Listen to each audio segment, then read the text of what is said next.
একদিন দেবতা আর অসুররা একসঙ্গে সিদ্ধান্ত নিলেন সমুদ্র মন্থন করবেন, কারণ মন্থনের ফলেই বের হবে অমৃত, যা পান করলে মৃত্যু হবে না কখনো। সমুদ্র মন্থন শুরু হলো। মন্দার পর্বতকে দণ্ড করে বাসুকীকে দড়ি বানিয়ে দেব আর দানবরা টানতে লাগলো। সমুদ্রের গভীর থেকে উঠতে লাগলো একের পর এক আশ্চর্য বস্তু, রত্ন, হলাহল বিষ, ঐরাবত হাতি, দেবী লক্ষ্মী আর শেষে সেই কাঙ্ক্ষিত অমৃত। কিন্তু অমৃত বের হতেই অসুররা তা ছিনিয়ে নিতে চাইল।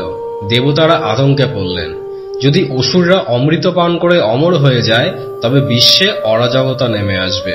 ঠিক সেই সময় ভগবান বিষ্ণু নিলেন এক আশ্চর্য রূপ, দেবী মোহিনী। তার সৌন্দর্য এতই অপার, এতই মোহময় ছিল যে দেবতা থেকে অসুর সবাই তার প্রতি আকৃষ্ট হয়ে পড়ল। মোহিনীর মিষ্টি হাসি, তার নৃত্যের মাধুরী আর তার জাদুকরী উপস্থিতি সবাইকে ভুলিয়ে দিল সব জ্ঞান। কিন্তু সেই সুন্দরী মোহিনীর দিকে তাকিয়ে স্বয়ং ভগবান শিবও মোহিত হয়ে পড়লেন।